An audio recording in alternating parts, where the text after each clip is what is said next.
నమస్కారం ఘంటారవానికి స్వాగతం. ముందుగా ప్రధాన అంశాలు. గాన కోకిల జానకికి మైసూరులో కన్నీటి వీడ్కోలు. సంగీత ప్రపంచానికి ఆమె సేవలను స్మరించుకున్న అభిమానులు.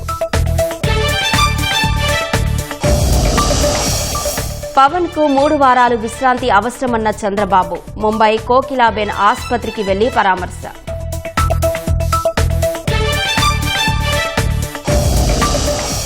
విజయవాడ ఆటోనగర్లో భారీ అగ్ని ప్రమాదం. 7 బస్సులు దగ్ధం, తప్పిన ప్రాణ నష్టం.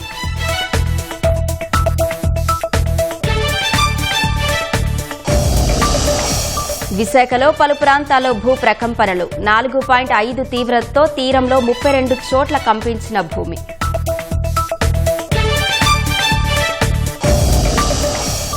దాడులు ప్రతిదాడులతో దద్దరిల్లుతున్న పశ్చిమాసియా. మరోసారి హర్ముజ్ జలసంధిని మూసేసిన ఇరాన్.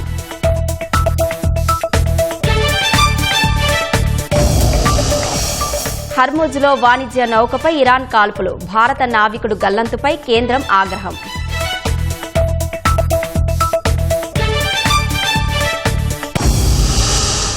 గాత్ర మాధుర్యంతో స్వరాలకు సరికొత్త భాష్యం చెప్పిన ఎస్ జానకి స్వర్గలోకాలకు చేరుకున్నారు. కుటుంబ సభ్యులు, అభిమానులు ఆమెకు కన్నీటి వీడ్కోలు పలికారు. మైసూరు సమీపంలో కర్ణాటక ప్రభుత్వ లాంఛనాల మధ్య శాస్త్రోక్తంగా అంత్యక్రియలు నిర్వహించారు. అమృత గాత్రంతో 48,000కు పైగా పాటలు పాడి ఆబాల గోపాలాన్ని ఉర్రూతలూగించిన ఎస్ జానకి కానరాని లోకాలకు చేరుకున్నారు. మైసూరు తాలూకా హెచ్డి కోటె రోడ్డులో ఉన్న కనియనహుండి ఫామ్ హౌస్లో ఈ సాయంత్రం అంత్యక్రియలు పూర్తయ్యాయి. కుటుంబ సభ్యులు శాస్త్రోక్తంగా అంతిమ సంస్కారాలు నిర్వహించి చితికి నిప్పు పెట్టారు. కర్ణాటక ప్రభుత్వ లాంఛనాల మధ్య తుది వీడ్కోలు పలికారు.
అంతకుముందు ఎస్ జానకి పార్థివ దేహాన్ని అభిమానుల సందర్శనార్థం ఈ ఉదయం 10 గంటల నుంచి మైసూరు మహారాజా కాలేజ్ గ్రౌండ్స్లో ఉంచారు.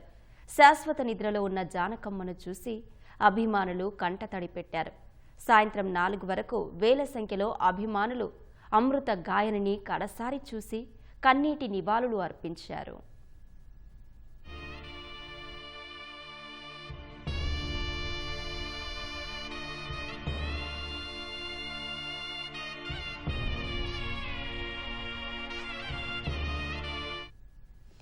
జానకమ్మ మృతి తమ కుటుంబానికే కాక దేశానికే తీరని లోటని ఆమె మనవరాలు అప్సరా అన్నారు.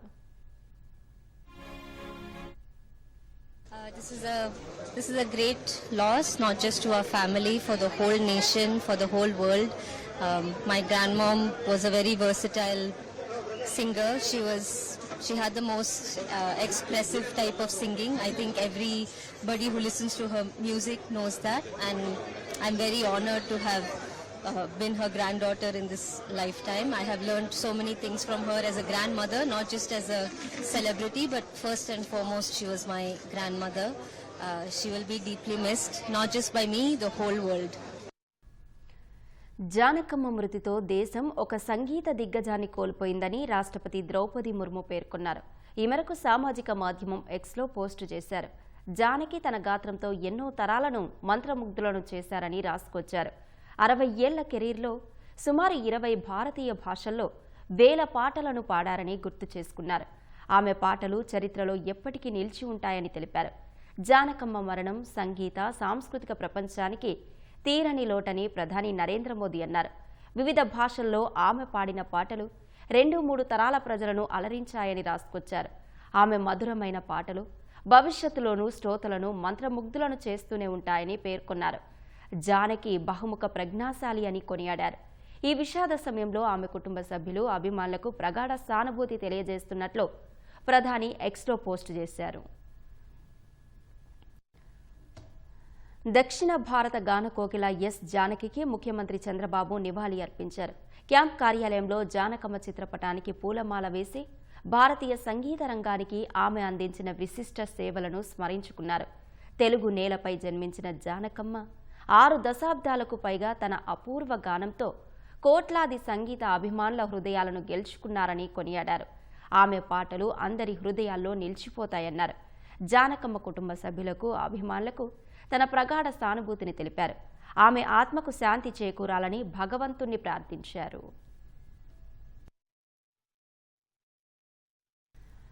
భుజానికి శస్త్రచికిత్స చేయించుకున్న ఉప ముఖ్యమంత్రి పవన్ కళ్యాణ్ను సీఎం చంద్రబాబు పరామర్శించారు. ముంబైలోని ధీరూభాయ్ అంబానీ కోకిలాబేన్ ఆసుపత్రిలో శనివారం పవన్ కుడి భుజానికి శస్త్రచికిత్స జరిగింది. పవన్ను పరామర్శించేందుకు మంత్రులు నారాయణ, అనగాని సత్యప్రసాద్తో కలిసి కోకిలాబేన్ ఆసుపత్రికి చేరుకున్న చంద్రబాబుకు మంత్రి నాదెండ్ల మనోహర్ స్వాగతం పలికారు. ఆసుపత్రిలో ఉన్న పవన్ వద్దకు తీసుకెళ్లారు.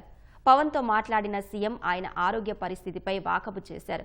పవన్ సతీమణి అన్నా లెజ్నెవోతోనూ మాట్లాడారు. శస్త్రచికిత్స విజయవంతంగా జరిగినట్లు వైద్యులు తెలిపారని సీఎం చెప్పారు. సర్జరీకి 3.5 గంటల సమయం పట్టిందన్నారు. భగవంతుని ఆశీస్సులతో పవన్ త్వరగా కోలుకోవాలని సీఎం ఆకాంక్షించారు. ఎప్పుడు కూడా ప్రజల్లోకి వెళ్ళడం, పబ్లిక్ కూడా విపరీతంగా రావడం, వాళ్ళందరూ నెట్టుకుంటా పోతే వాళ్ళ ప్రెషర్ కూడా ఈ షోల్డర్స్ పైన పడి ఆయనకు ఆ సమస్య వచ్చే పరిస్థితి వచ్చింది. ఫాస్ట్ గా రికవర్ అవుతున్నాడు. చాలా జూబిలియంట్ గా ఉన్నాడు. ఆయన రేపే పనికి రావాలంటే నేను అన్నాను, కొన్ని రోజులు రెస్ట్ తీసుకోండి, షోల్డర్ కూడా చాలా ఇంపార్టెంట్. మళ్ళీ రాబోయే రోజులు ఇది లేనిపోని సమస్యలు వచ్చేట్టుగా చేసుకోవడం కరెక్ట్ కాదని కూడా చెప్పాం. ఎందుకంటే ఏదో ఒకటి చేయాలని తప్పనుండే వ్యక్తి డిప్యూటీ సీఎం గారు. అలాంటి ఆయనకి సమస్య రావడం కూడా బాధేస్తుంది. ఓసారి కొన్ని సమస్యలు వస్తూ ఉంటాయి. సరైన సమయంలో మంచి డాక్టర్ ఈ రోజు ఆయన ఆపరేషన్ చేసి అన్ని కూడా సుజావుగా ఉన్నాయి.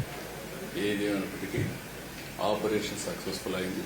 డాక్టర్తో కూడా మాట్లాడారు. రెండో హ్యాండ్ కూడా చిన్న ప్రాబ్లం ఉంటే కూడా ఫిజియోథెరపీతోనే బాగవుతుంది కూడా డాక్టర్ చెప్తున్నారు. 3 వారాలు రెస్ట్ తీసుకోవాలి, అది కూడా ఫిజియోథెరపీ చేయాలి.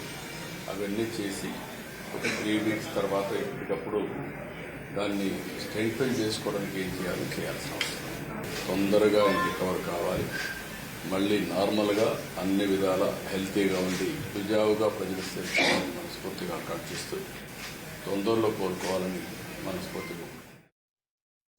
కుడి భుజానికి శస్త్రచికిత్స చేయించుకున్న ఉప ముఖ్యమంత్రి పవన్ కళ్యాణ్ కోలుకుంటున్నారని వైద్యులు తెలిపారు. పవన్ ఆరోగ్య పరిస్థితిపై ముంబై కోకిలాబేన్ ధీరూభాయ్ అంబానీ ఆసుపత్రి డైరెక్టర్ డాక్టర్ దిన్షా పార్థివాలా ప్రకటన జారీ చేశారు. పవన్ భుజం కదలికలకు సహాయపడే కండరాలు కొంతమేర తెగిపోవడంతో పాటు అక్కడ ఉన్న చిన్న ఎముకకు కొద్దిగా ఫ్రాక్చర్ అయిందన్నారు. ఈ నెల 11న పవన్ భుజానికి విజయవంతంగా శస్త్రచికిత్స పూర్తి చేశామన్నారు. 4 నెలల్లో పవన్ భుజం పూర్తిగా నయమై సాధారణ స్థితికి వస్తుందని తెలిపారు. వైసీపీ అధికార ప్రతినిధి నాగార్జున యాదవ్ను తెలంగాణ పోలీసులు అరెస్టు చేశారు. గుంటూరులోని ఆయన నివాసానికి వెళ్లి అదుపులోకి తీసుకున్నారు. ఎలాంటి నోటీసులు ఇవ్వకుండానే నాగార్జున యాదవ్ను తీసుకెళ్తున్నారని కుటుంబ సభ్యులు ప్రశ్నించగా నల్లపాడు పోలీస్ స్టేషన్కు సమాచారం ఇస్తామని బదులిచ్చినట్లు తెలుస్తోంది. ఇటీవల ఓ ఛానల్ లైవ్ డిబేట్లో తెలంగాణ సీఎం రేవంత్ రెడ్డిపై నాగార్జున యాదవ్ అనుచిత వ్యాఖ్యలు చేశారు. ఈ వ్యాఖ్యల నేపథ్యంలోనే నాగార్జున యాదవ్ను అరెస్టు చేసి ఉంటారని భావిస్తున్నారు. శ్రీ సత్యసాయి జిల్లా రైతులకు భరోసా కల్పించేలా హంద్రీనీవా కాల్వ విస్తరణకు కూటమి ప్రభుత్వం శ్రీకారం చుట్టింది. 790 కోట్ల రూపాయల వ్యయంతో హిందూపూర్ రూరల్ రాచపల్లి వద్ద మడకశిర బ్రాంచ్ కెనాల్ వెడల్పు పనులకు ఇరిగేషన్ శాఖ మంత్రి రామనాయుడు, ఎమ్మెల్యే నందమూరి బాలకృష్ణ భూమి పూజ చేసి పనులు ప్రారంభించారు. ఎమ్మెల్యే నందమూరి బాలకృష్ణ ప్రొక్లేన్ ఎక్కి మట్టి తొలగించి స్వయంగా పనులు ప్రారంభించారు. రాయలసీమను రతనాల సీమగా మార్చే లక్ష్యంతో సాగునీటి ప్రాజెక్టులకు అధిక ప్రాధాన్యత ఇస్తున్నట్లు మంత్రి నిమ్మల తెలిపారు. హిందూపురం నియోజకవర్గాన్ని అన్ని రంగాల్లో అభివృద్ధి చేయాలని సంకల్పించినట్లు బాలకృష్ణ తెలిపారు.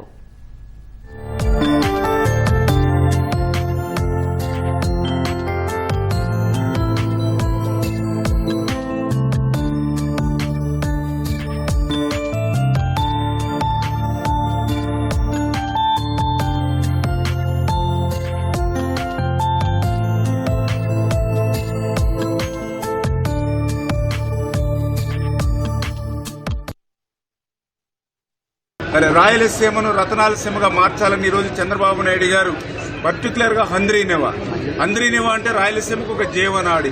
అటువంటి జీవనాడి అయినటువంటి రాయలసీమను గత 5 సంవత్సరాల గొడ్డల పార్టీ పరిపాలనలో కనీసం ఒక్క అరబస్తా సిమెంట్ పని చేయలేదు, ఒక తట్ట మట్టి పని చేయలేదు, ఒక్క రూపాయి పని చేయాల. 5 సంవత్సరాలు వాళ్ళు పని చేయకపోయారు. ఈ యొక్క హంద్రీనివా మీద వాడినటువంటి మోటార్లకి కరెంటు బిల్లులు కూడా ఎగ్గొట్టినటువంటి పరిస్థితి గత గొడ్డల పార్టీది. కానీ ఈ రోజు చంద్రబాబు నాయుడు గారు వచ్చిన తర్వాత అదే హంద్రీనివాకు 5 సంవత్సరాల్లో వాళ్ళు చేయలేనటువంటి పనిని ఒక్క సంవత్సరంలోనే 3,800 కోట్ల రూపాయలు ఖర్చు చేసి 728వ కిలోమీటర్ వరకు కూడా మరి ఈ యొక్క కృష్ణా జలాలను చంద్రబాబు నాయుడు కుప్పం వరకు తీసుకెళ్లినటువంటి పరిస్థితి. అదేవిధంగా ఈ రోజు కూడా మడకశిర బ్రాంచ్ నుంచి మరి ఆఖరి ఏదైతే మరి కిలోమీటర్ 173వ కిలోమీటర్ వరకు కూడా ఈ మడకశిర బ్రాంచ్ కూడా ఈ నీళ్లు తీసుకెళ్తున్నామని అంటే ఈవేళ ఒక రాయలసీమ బిడ్డగా చంద్రబాబు నాయుడు గారు ఈ యొక్క రాయలసీమను రతనాలసీమగా మార్చేటువంటి ప్రక్రియకు ఇదే ఒక నిదర్శనం అని చెప్పి తెలియజేసుకుంటూ ఉన్నా. ఒక్క వాట్సాప్ మెసేజ్ చేయండి, వెంటనే మీ సమస్య తీరుస్తా అంటున్నారు హిందూపురం ఎమ్మెల్యే నందమూరి బాలకృష్ణ. హిందూపురం ప్రజలకు ఏ ఇబ్బంది వచ్చినా వాట్సాప్లో తనను కాంటాక్ట్ చేయవచ్చన్నారు. ప్రజల సమస్యలు తీర్చడానికి సదా సిద్ధంగా ఉంటానని చెప్పారు. ఒక ఆయన చిరాల ప్రదీప్ నాయుడు గారిని నాకు వాట్సాప్ మెసేజ్ పెట్టాడు. ఆయన బాబు నేను ఇలా చేస్తానని చూపించాడు. ఆయన పాపం చాలా కష్టపడుతున్నాడు, పాపం చాలా పేద కుటుంబం. నేను చెప్పేది ఒకటి, ఎవరు నా వాట్సాప్ మెసేజ్ చేసినా ఏ విషయం మా హిందూపురం వాళ్ళు ఒక కార్యకర్త నుంచి కూడా ఎవరు చేసినా వాళ్ళు తిరిగి నేను ఫోన్ చేస్తాను. ఏంటి నీ ప్రాబ్లం ఇమ్మీడియట్గా కన్సర్న్ మున్సిపాలిటీకి సంబంధించినవైతే ఫోన్ చేస్తాను.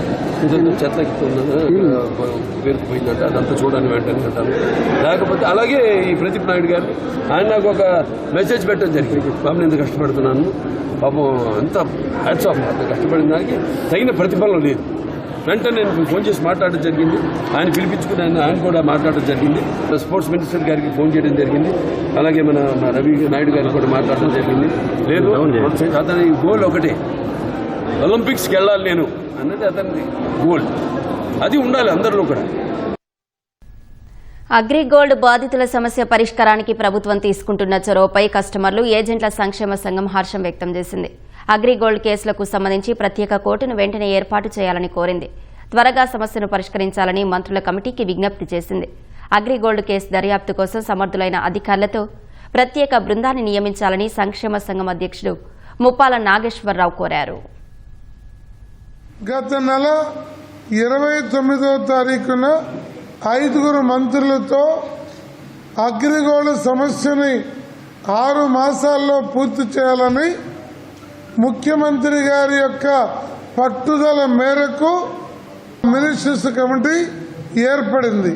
కేబినెట్ ఉపసంఘానికి ఒక 10 అంశాలతో కూడిన మెమోరాండాన్ని వాట్సాప్లో వారందరికీ కూడా పంపించాము. దానికి ఒక సిఐడి డిపార్ట్మెంట్ అంతా పలు రకాల సిట్ల పేరుతో ఖాళీ అయి ఉంది. ఒక డెడికేటెడ్ టీముని సిఐడి అధికారులకి ఇవ్వాలని వీళ్ళని కోరుతున్నాం. అలాగే కోర్టులో ఉన్న అటాచ్ చేసిన ఆస్తులు చాలా కోర్టులో అబ్సల్యూట్ కాకపోతే వీళ్ళు ఆక్షన్ ప్రక్రియను చేయలేరు.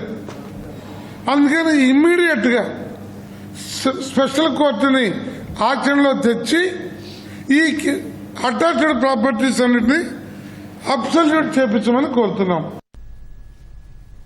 రాష్ట్ర తీర ప్రాంతంలో పలు చోట్ల తెల్లవారుజామున భూ ప్రకంపనలు చోటు చేసుకున్నాయి. బంగాళాఖాతంలో భూకంపం కారణంగా విశాఖ నగరంతో పాటు పరిసర ప్రాంతాల్లో కొన్ని సెకన్ల పాటు భూమి కంపించింది.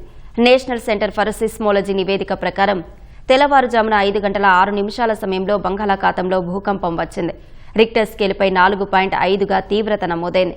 కాకినాడకు తూర్పు దిక్కున సుమారు 225 కిలోమీటర్ల దూరంలో సముద్ర గర్భంలో 10 కిలోమీటర్ల లోతున భూకంప కేంద్రం ఉన్నట్లు శాస్త్రవేత్తలు నిర్ధారించారు. సముద్రంలో భూకంపం ప్రభావంతో విశాఖలోని ఎంబీపీ, అప్ఘర్, పెద్ద వాల్తేరు, గాజువాక, ఆరిలోవ, మంగళపాలెం సహా 32 చోట్ల సుమారు 7 సెకన్ల పాటు స్వల్పంగా భూమి కంపించింది. హైరైజ్ బిల్డింగ్లో ఉన్న వాళ్లకు భూ ప్రకంపనలు స్పష్టంగా తెలిశాయి. పుదుచ్చేరి నుంచి శ్రీకాకుళం వరకు భూకంప ప్రభావిత జోన్ 2 ఉందని అధికారులు తెలిపారు. విశాఖలో భూ ప్రకంపనలు తప్ప పెద్ద భూకంపాలకు ఆస్కారం లేదని స్పష్టం చేశారు. విజయవాడ ఆటోనగర్లో జరిగిన అగ్ని ప్రమాదంలో 7 బస్సులు దగ్ధమయ్యాయి. మరికొన్ని వాహనాలు పాక్షికంగా కాలిపోయాయి. ఓ గ్యారేజ్లో మరమ్మతుల కోసం నిలిపి ఉన్న బస్సుల్లో ప్రమాదం జరిగింది. వెంటనే అప్రమత్తమైన అగ్నిమాపక సిబ్బంది మంటలను అదుపు చేశారు. ప్రమాద సమయంలో బస్సులో ఎవరూ లేకపోవడంతో ప్రాణ నష్టం తప్పింది.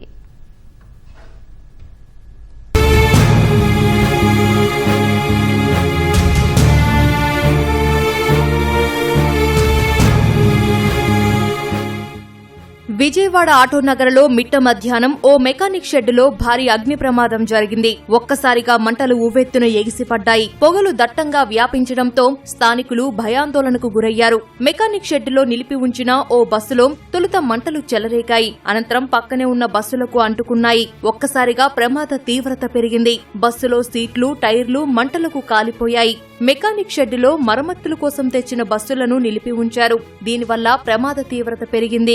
మంటలను అదుపు చేసేందుకు వచ్చిన అగ్నిమాపక సిబ్బంది షెడ్డు లోపలికి వెళ్లేందుకు దారి లేక కాసేపు ఇబ్బంది పడ్డారు. చివరకు మంటలను అదుపులోకి తెచ్చారు. అగ్ని ప్రమాదంలో 7 బస్సులు కాలిపోయాయి. లక్షలాది రూపాయల ఆస్తి నష్టం జరిగింది. ఆదివారం కావడంతో మెకానిక్ షెడ్డు యజమానితో పాటు సిబ్బంది విధులకు రాలేదు. ప్రాణ నష్టం తప్పింది. మేము మారంపొడి గుడికి వెళ్ళాము. ఇవాళ ఆదివారం సెలవు. సీసీ కెమెరాలో చూసి ఒక్క బస్సు ఫైర్ అవుతుందని చెప్పి మేము అక్కడ నుంచి ఇక్కడికి వచ్చాము. ఎమ్మటే ఫైర్ ఇంజిన్ వాళ్ళకి కాల్ చేయడం, వాళ్ళు రెస్పాండ్ అవ్వడం, 5-10 నిమిషాలు ఇక్కడ రావడం. మేము పావు గంటలు ఇక్కడికి వచ్చాము కార్ వేసుకుని. మా డ్రైవర్లను కూడా తీసుకుని వచ్చాను. ఇంకా వేరే బళ్ళు కూడా ఉన్నాయి పక్కన. ఈ బళ్ళని 4 బళ్ళు కూడా మా లోకల్ వాళ్ళకి ఫోన్ చేసాము, వాళ్ళు వచ్చారు. మిగతా 4 బళ్ళు కూడా బయట పెట్టారు. అన్ఎక్స్పెక్టెడ్ గా షార్ట్ సర్క్యులేషన్ జరిగింది, పొగ వస్తుందని ఫోన్ చేశారు మాకు. వచ్చేసరికి 3 బస్సులు పూర్తిగా దగనం అయిపోయినాయి. వాళ్ళ ఫైర్ సిబ్బంది కూడా వచ్చారు. సహకరించే లోపలే 4 బస్సులు క్లియర్ అయిపోయినాయి. ఇక ఆ బస్సులని కలిపి 4 బస్సులు సేఫ్ చేయగలిగాం. ఇది షార్ట్ సర్క్యులేషన్ జరిగింది. ఇట్లా అయితే ఎవరు లేరు. బాగా దట్టమైన పొగలు వచ్చినాయండి. షాప్ దగ్గరకు వచ్చాను. వాళ్ళ ఆదివారం సెలవు అని చూసుకుని వెళ్ళడానికి వచ్చాను. అయితే పొగలు వస్తున్నాయి బాగా. అంతలో ఫైర్ సర్వీస్ బండి కూడా బయలుదేరింది. గబాల్ని ఇక్కడ వచ్చేసరికి షెడ్ నిండా బస్సులు ఉన్నాయి. ఏం చేయాలో అర్థం కాని పరిస్థితి. క్రేన్ని పిలిచి మా వరకు ఎంత వరకు మేము చేయగలమో అంతవరకు చేసాము. గబాల్ని బళ్ళన్నీ బయటికి లాగాము. అంతలోని ఈ బళ్ళన్నీ ఒకేసారి తగలబడిపోయినాయి మొత్తం. కనీసం దగ్గర 10 బళ్ళు దాకా సేవ్ చేసాం. షెడ్లో కూడా జనం ఎవరు కనపడలా. ఇట్లా మంటలు వస్తున్నాయని పరిగెత్తుకు వచ్చారు అంతవరకే, కానీ లోపల ఎవరు లేరు. ఆదివారం కాబట్టి సెలవు ఈ రోజు. ఇవన్నీ రిపేర్కి వచ్చే బళ్ళే. సీసీ కెమెరాలు ఉన్నాయి. యాక్చువల్గా బయట నుంచి ఏంటంటే ఈ పొగ రావటం, మా వాళ్ళందరూ చూడటం, కప్పుకొని వర్కర్స్ అందరూ మూకుమ్మడిగా రావటం, ఫైర్ స్టేషన్కి ఫోన్ చేయడం, ఫైర్ ఆఫీసర్ నెంబర్ స్పందించడం చాలా స్పీడ్గా. అంటే ఒక 1.5 అవర్లో ఈ దమనకాండ మొత్తం జరిగిపోయింది. అంటే ఎంత లాస్ అంటే ఇది యాక్చువల్గా ఒక బండి 40 లక్షలు, 45 లక్షలు, 25 లక్షలు, 30 లక్షలు ఉన్న వెహికల్స్. ఆఖరికి వీళ్ళందరూ అంత ఫైర్లో కూడా బయట లాగుతుంటే కూడా ఈ బండి కాలిపోయింది శాంతం. ఈ బండి పక్క బండి అంటే దాదాపున 45 కోట్లు పైన ఆస్తి నష్టం కనపడుతుంది ఇక్కడ. బస్సులో మంటలను ఆర్పివేసిన ఆటోనగర్, గవర్నర్పేట అగ్నిమాపక అధికారులు ప్రమాదానికి గల కారణాలపై దర్యాప్తు చేస్తున్నారు. బ్యాటరీలో షార్ట్ సర్క్యూట్ వల్లే ప్రమాదం జరిగి ఉండొచ్చని భావిస్తున్నారు. ప్రసన్న పార్కింగ్ నందు ఫైర్ కాల్ను రిసీవ్ చేసుకోవడం జరిగింది. వెంటనే మనకు ఆటోనగర్ అగ్నిమాపక కేంద్రము పక్కనే ఉన్నది. వెంటనే టర్న్అవుట్ చేయడం జరిగింది. సో ఇంటెన్సిటీ ఆఫ్ ఫైర్ని చూసుకొని మనం విజయవాడ, కొత్తపేటలో సంబంధించి ఒక 4 వెహికల్స్ని కూడా టర్న్అవుట్ చేయడం జరిగింది. ఈ బస్సులన్నీ కూడా ఇక్కడ పార్కింగ్లో ఉన్నాయి. వీటిల్లో ఫస్ట్ ఒక బస్సు క్యాచ్ కావడం వల్ల అదే ఆటోమేటిక్గా పక్క అడ్జసెంట్ వెహికల్స్ కూడా స్ప్రెడ్ కావడం వల్ల కొంచెం దీంట్లో ఫైబరు ప్లస్ అదేవిధంగా టైర్ రబ్బరు ఎక్కువగా ఉంటుంది కాబట్టి వాటర్ ఎంత కొట్టినా కానీ అప్పుడు కంట్రోల్ అయిపోతుంది. మళ్ళీ అది ఫైర్ వస్తూనే ఉంటుంది. అందుకోసం ఎక్కువ వాటర్ అవసరం అవుతుంది. అన్ని వెహికల్స్ తోటి అయితే ఇప్పుడైతే కంటైన్ చేయగలిగాము. So exact cause of fire అనేది మనం అసర్టైన్ చేస్తున్నాము. ప్రమాదంలో కొన్ని బస్సులు పూర్తిగా, మరికొన్ని పాక్షికంగా కాలిపోయాయని అధికారులు తెలిపారు. ఆస్తి నష్టం ఎంతనే అంచనాలను వేస్తున్నారు. పశ్చిమాసియాలో ఉద్రిక్తతలు తారాస్థాయికి చేరుకున్నాయి. అమెరికా, ఇరాన్ దాడులు, ప్రతి దాడులతో ఆ ప్రాంతం మళ్లీ దద్దరిల్లింది. హర్మోజ్ జలసంధిని మూసివేసినట్లు ఇరాన్ ప్రకటించింది. వాణిజ్య నౌకపై ఐఆర్జీసీ దాడి చేయడంతో అమెరికా 3వ విడత దాడులు చేపట్టింది. ఇరాన్ తీర ప్రాంతాలపై క్షిపణులతో విరుచుకుపడింది. ప్రతిగా గల్ఫ్ దేశాల్లోని అమెరికా సైనిక స్థావరాలపై ఇరాన్ కూడా దాడులు చేసింది. ఈ దాడులతో అమెరికా, ఇరాన్ యుద్ధానికి ముగింపు పలకాలన్న శాంతి చర్చల ప్రయత్నాలు ప్రశ్నార్థకంగా మారాయి. అమెరికా ఇరాన్ దాడులతో పశ్చిమాసియా మరోసారి భగ్గుమంది. హర్ముజ్ జలసంధిని మూసివేసినట్లు ఇరాన్ ప్రకటించింది. సైప్రస్ జెండాతో వెళుతున్న వాణిజ్య నౌకపై టెహ్రాన్ దాడులు చేసింది. ఈ దాడిలో నౌక ఇంజన్ రూమ్ దెబ్బతింది. తాము అనుమతించిన మార్గంలో ప్రయాణించాలన్న సూచనను బేఖాతరు చేసినందునే దాడులు జరిపినట్లు Islamic Revolutionary Guards Corps IRGC తెలిపింది. తదుపరి ఆదేశాలు వెలువడే వరకు హర్ముజ్ జలసంధి మూసి ఉంటుందని ప్రకటించింది. వాణిజ్య నౌకపై దాడి చేయడంపై ఆగ్రహం వ్యక్తం చేసిన అమెరికా అందుకు ప్రతిగా టెహ్రాన్పై 3వ విడత క్షిపణి దాడులకు దిగింది. ఇరాన్లోని 140 లక్ష్యాలపై దాడులు చేపట్టినట్లు యుఎస్ సెంట్రల్ కమాండ్ తెలిపింది. క్షిపణి, డ్రోన్ ప్రయోగ కేంద్రాలతో సహా ఆయుధ డిపోలు, సమాచార పరికరాలను ధ్వంసం చేసినట్లు వెల్లడించింది.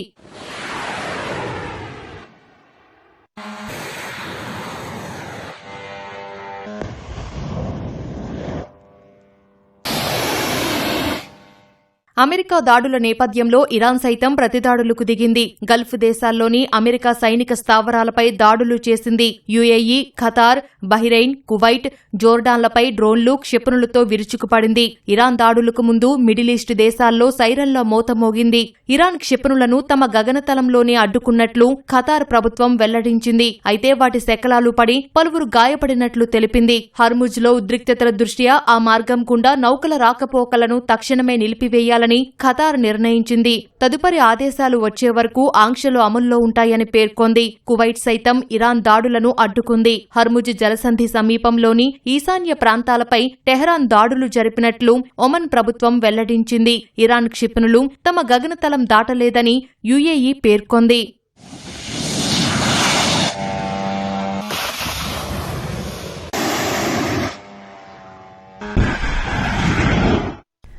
హర్ముజ్ జలసంధిలో వాణిజ్య నౌక జిఎఫ్ఎస్ గెలాక్సీపై జరిగిన దాడిని భారత్ తీవ్రంగా ఖండించింది. దాడికి గురైన నౌకలో 11 మంది భారతీయులు ఉన్నారని విదేశాంగ శాఖ తెలిపింది. వారిలో 10 మందిని రెస్క్యూ బృందాలు రక్షించాయని వెల్లడించింది. మరొకరు గల్లంతయ్యారని, అతడి కోసం గాలిస్తున్నామని పేర్కొంది. ఈ మేరకు విదేశాంగ శాఖ ప్రకటన విడుదల చేసింది. ఒమన్లోని భారత రాయబార కార్యాలయం అక్కడి పరిస్థితిని నిరంతరం సమీక్షిస్తోందని వివరించింది. ఈ విపత్కర పరిస్థితుల్లో అండగా నిలిచిన ఒమన్కు భారత్ కృతజ్ఞతలు తెలిపింది. వాణిజ్య నౌకలు పౌర మౌలిక సదుపాయాలను లక్ష్యంగా చేసుకుని దాడులు చేయడం సరికాదని పునరుద్ఘాటించింది. అంతర్జాతీయ చట్టాలకు లోబడి స్వేచ్ఛాయుత నౌకాయానాన్ని వీలైనంత త్వరగా పునరుద్ధరించాలని డిమాండ్ చేసింది. చర్చల ద్వారా సమస్యలను పరిష్కరించుకోవాలని సూచించింది.